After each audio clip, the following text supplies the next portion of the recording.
Please welcome President of the National Review Institute, Lindsay Craig.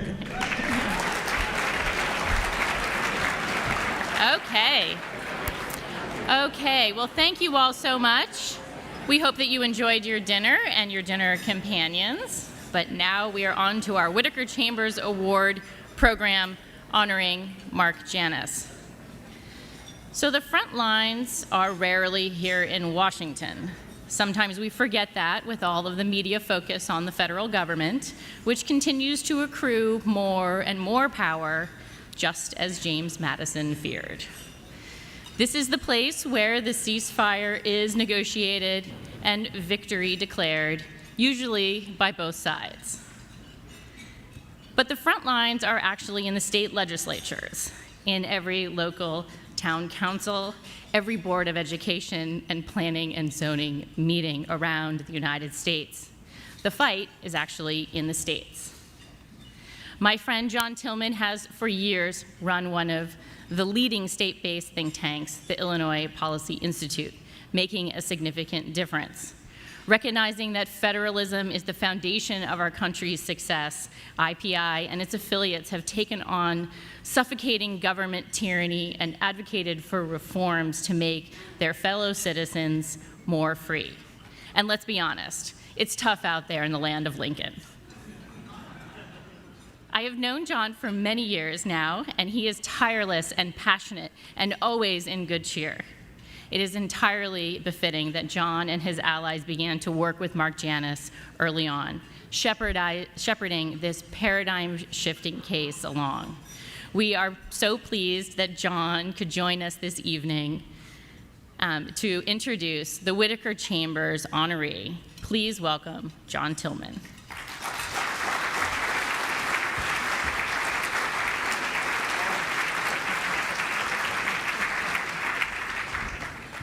Well, thank you, Lindsay, for that introduction. It is a thrill to be here with all of you.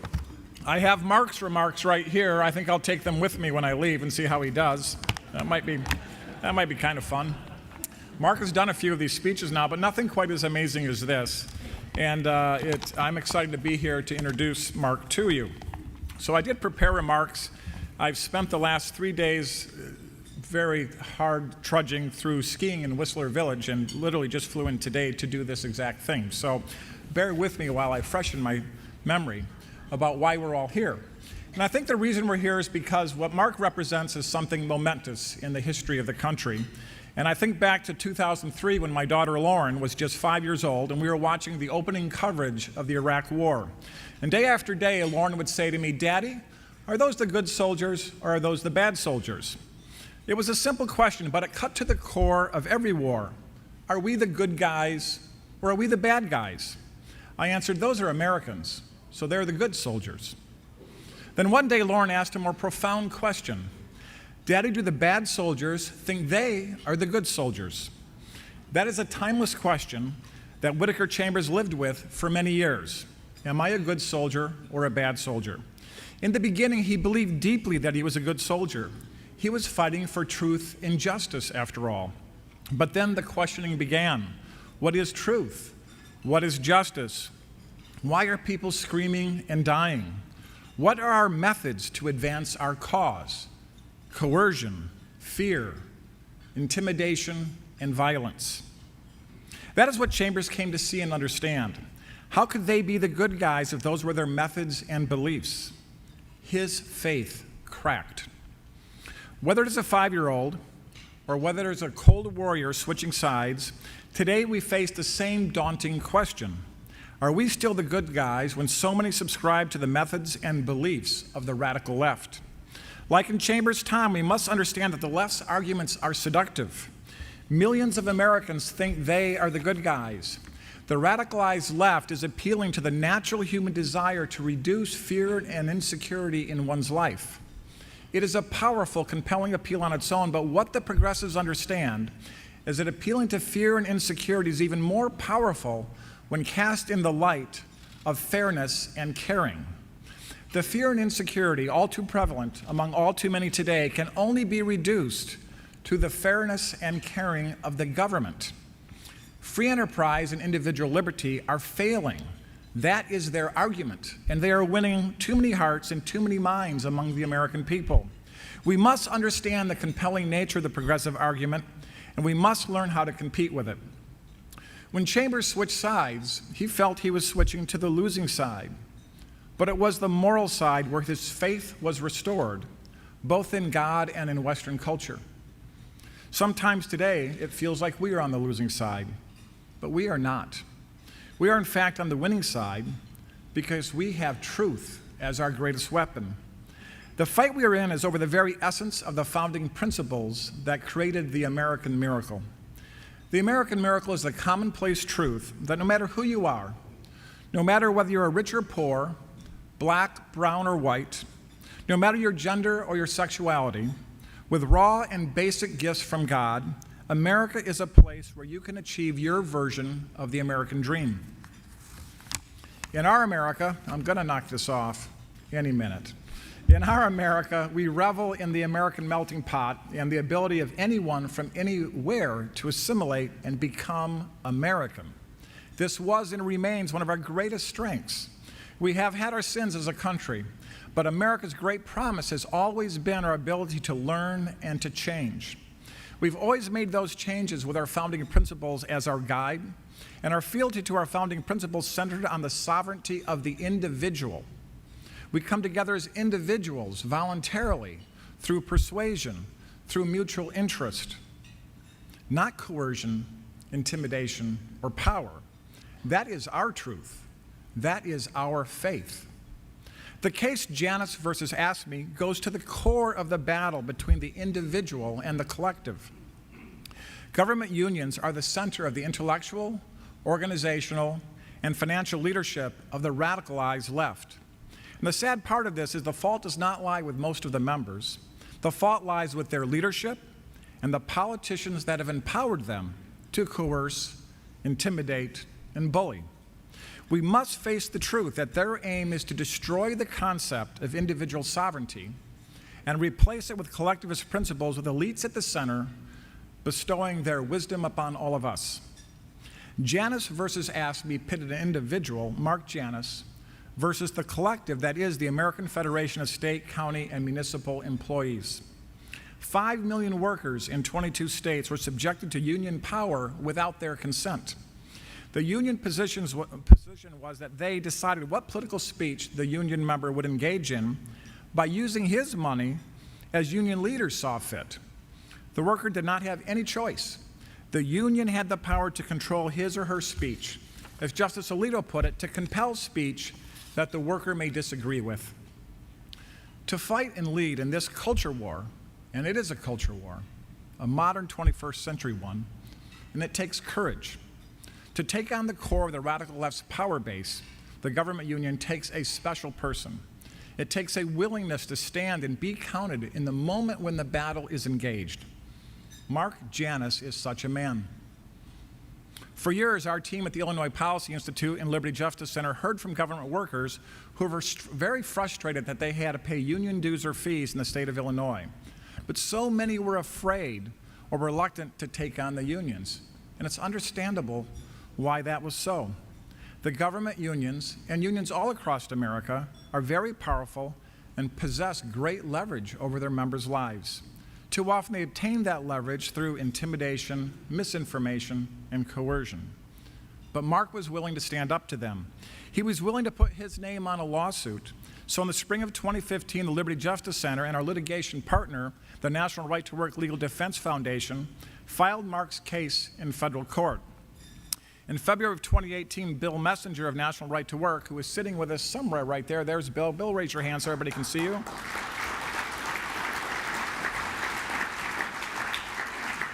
We had a great partnership with National Right to Work, and we really enjoyed that time. And I have to say, forgive me for this, that Bill did a supreme job. On June 27th, I had the honor of sitting next to Mark in the Supreme Court when the decision came down. I got to know Mark before the decision, and I've had the privilege of working with him ever since. Mark is a courageous man. Mark is a good soldier. Mark is one of the good guys in the fight to preserve America's founding principles. His courage, his leadership, and his happy warrior attitude not only make him a great witness in the fight for worker freedom.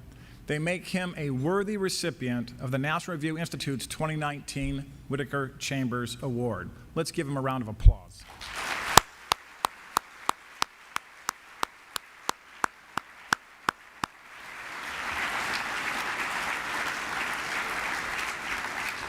So Mark, congratulations, and now sit back with us and watch this video that is all about you. And when the video stops, Mark will be on the stage to make a few remarks, and I will leave them sitting right here along with this bottle of water. Let's roll the video. I'm Mark Janus. I live in Springfield, Illinois. You know, I would say I'm just an average guy. I'm a middle-class person that goes to work every day, enjoys my activities, got my kids that I love dearly, and quite frankly, I don't think it's really sunk in quite yet. The ramifications of this case, everybody tells me it has national implications, but I don't look at it that way. I just look at it as an average guy kind of standing up for his own rights of free speech. When I got into the scouting as a Cub Scout and then moved my way through all the way up to Eagle Scout, and it teaches you self-reliance, but it also teaches you that you have to become a part of the community. And you have to try to better yourself and better the community as you go along and you know, perform public service. I kind of like to have my money go more towards more civic help, such as Boy Scouts, Girl Scouts. And there's so many causes that need help and assistance all across the state. My name may be on the docket as a plaintiff, but it's really for all the other, you know, public sector individuals that, you know, are in the same situation that I am. Yeah. You know? And that's what I keep thinking of. I keep thinking of all these thousands of other people out there. An enormous, spirited crowd showed up at the Supreme Court today for a potentially landmark case that could impact millions of public sector employees across the country. It's over. It's done. We won. We did it. And it's wonderful. It is a very historic day. The worker now has the ability to make his own decision, or her decision, not some other larger entity.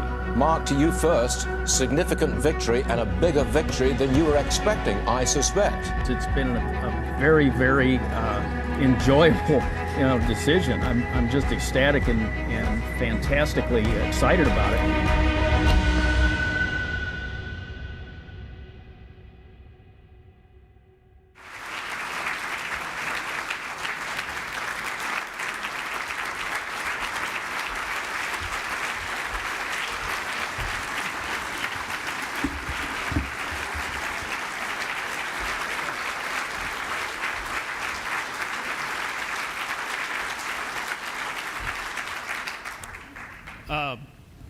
Wow. This is such an honor, you know, to be here. John, thank you for the great introduction. I'd like to thank Lindsay Craig and the entire National Review family, of which most of you are a part of. And thank you to so many others who are here, and also those who could not make it, but supported me in this endeavor. Because without your support, this could never have happened, and I appreciate it greatly. You know, it's kind of surreal being in this room tonight, seeing all of you here supporting me, and the good work that we're trying to do together, you know, as a group. In fact, you know, the past few years, this whole experience has been surreal. I can't even imagine thinking about this, you know, 10 years ago, 15 years ago, or that I would be part of this great experiment. And, you know, I never set out to be a Supreme Court justice, or much less a plaintiff, you know. And to take on the government unions, some of the most powerful political interest in this country.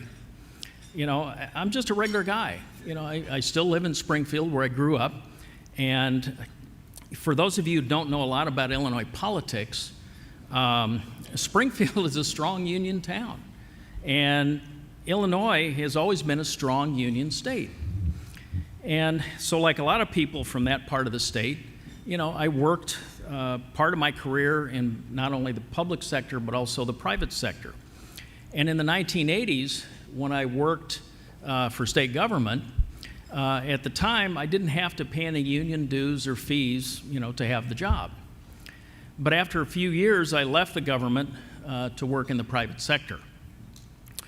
Then in 2007, I returned to state government to be a child support specialist. And that's when I learned something had really changed. When I got my first paycheck, there was a line item called union dues. And I started asking around and soon learned that in the years since I had left my state job in the 80s, Illinois politicians had granted government unions the ability to deduct money from almost every state worker's paycheck, even if they weren't union members. I didn't sign a union pledge card. No one asked me to join the union. I didn't want to pay a political organization in order to do my job. I just wanted to do my job. But because Illinois did not have a right to work law, that's what I was forced to do. Now, every year I was required to give AFSCME, one of the most powerful and political government unions in the country, hundreds of dollars a year just so I could do my job. Hundreds of dollars a year. I watched the dollars come off my paycheck week after week, year after year. Finally, my frustration grew to a point, and it was a boiling point for me, when the union threatened strike if the state didn't hand over $3 billion, that's right, with a B, in higher wages and benefits. So why did that make me so upset? I mean, good chance I was going to get a raise, right? Okay. Well, if you've heard anything about the state of Illinois, you probably have heard that the state is broke and we're nearing a junk bond status. We're just right above that. The state can't afford day-to-day operations, much less $3 billion in increased wages and benefits. And to think AFSCME wanted people like me to walk off the job if taxpayers didn't fork over enough money. I mean, that's just plain crazy, pure and simple. And so I knew I had to do something. So as Whittaker Chambers said in his book Witness, men must act on what they believe right, not on what they believe probable. But what can I do? I mean, I can't take on a public sector union all by myself. I'm just, one guy. It was overwhelming. But I met the folks at Liberty Justice Center, who's a public interest law firm, and, they fight for individual liberties. They fight for the cause, for people's rights, my rights. They don't fight for money, or they don't fight for special interests. So we started a dialogue, and along with the colleagues at Illinois Policy, I realized that, hey, maybe we could do something. Maybe this might actually work. So I asked them to file my case in 2015, in the spring. And then they asked National Right to Work Legal Defense Foundation to join us. And Bill, thank you so much. It was your arguments, before the court, that really made this all possible. But the Supreme Court ruled in our favor in June of 2018, essentially enacting right to work for the entire public sector in all 50 states.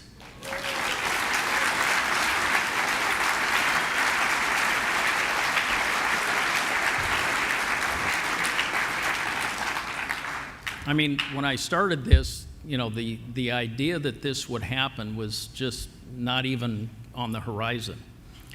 But after the ruling was issued, I just thought I'd go back to my job at the state and continue doing what I liked and what I loved. But you know what? It began to dawn on me that the ruling in my case wasn't the end. This wasn't going to happen where the very next day all these people were free to make their own decisions. And you know what? The unions were not going to back down. So I retired from my state job joined the Liberty Justice Center and Illinois Policy Institute, and we began to advocate for workers' rights full time. We began hearing from people all across the country who were trying to exercise their Janus rights but could not. And I want to say something, I'm not comfortable with that. Okay? I've been told that I'm now a noun, a verb, and an adjective. Yeah.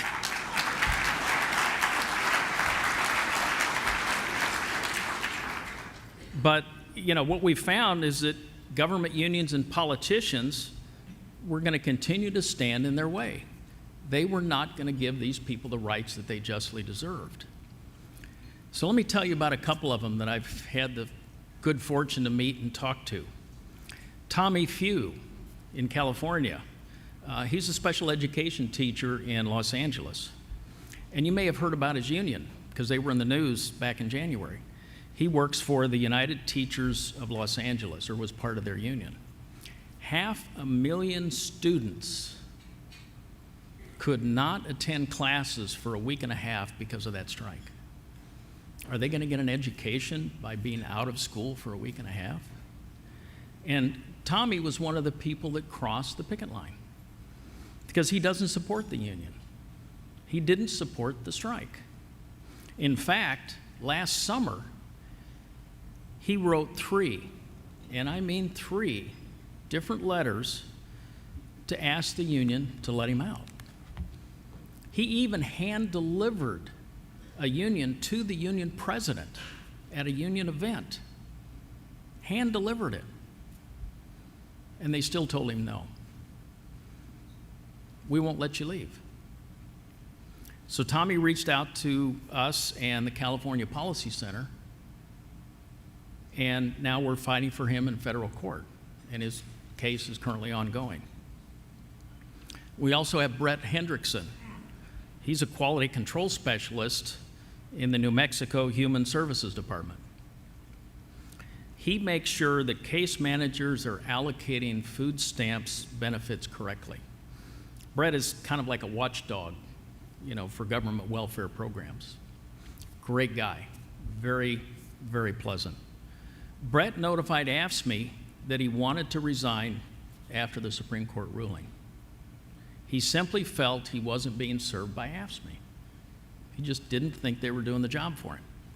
So Brett followed all the protocols, sent AFSCME a letter saying he wanted to resign effective immediately, and under the Janus ruling, here we go again, you know, he now has that right. Unfortunately, AFSCME conveniently failed to notify the state that Brett wanted to get out. So guess what? Now the state says that he's stuck in the union for another year.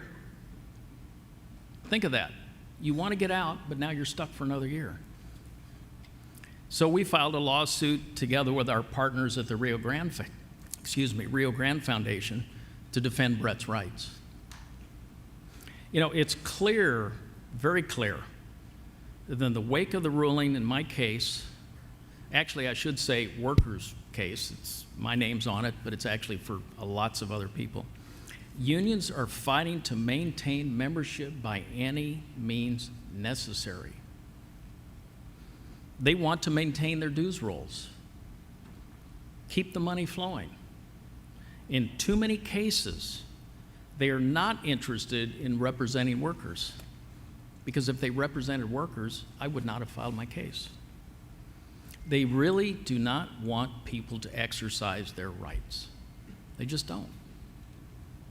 So here's some of the other tactics that unions are using to prevent workers from exercising their rights.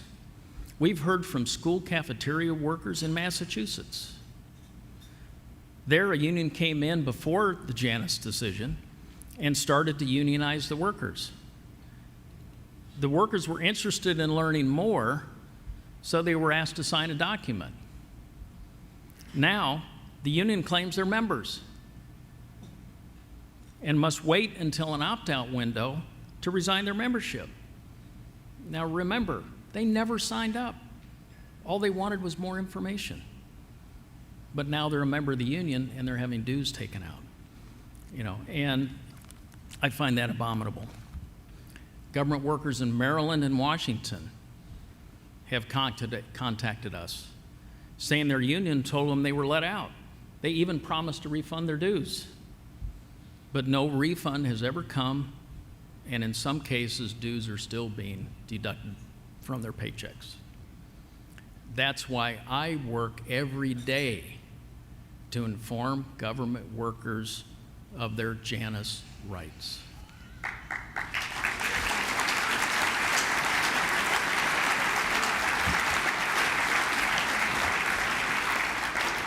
And we just cannot give up. We must be vigilant in workers knowing that they have these rights. But their unions don't want them to know that.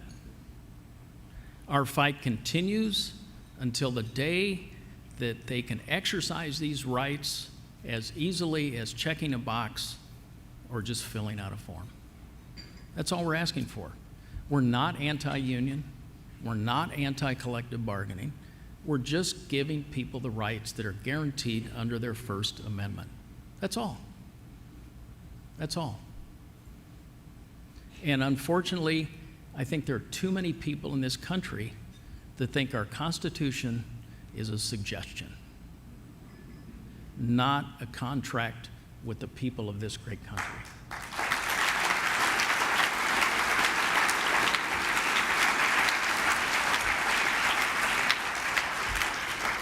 So now, workers have got the choice and they have a voice to decide their own path. And isn't that what we all want? Isn't that what we all want? So thank you again for this great honor. I appreciate it greatly. And I want to thank you for fighting for liberty and worker rights and for everybody that supports this great country that we're all a part of. Thank you very much.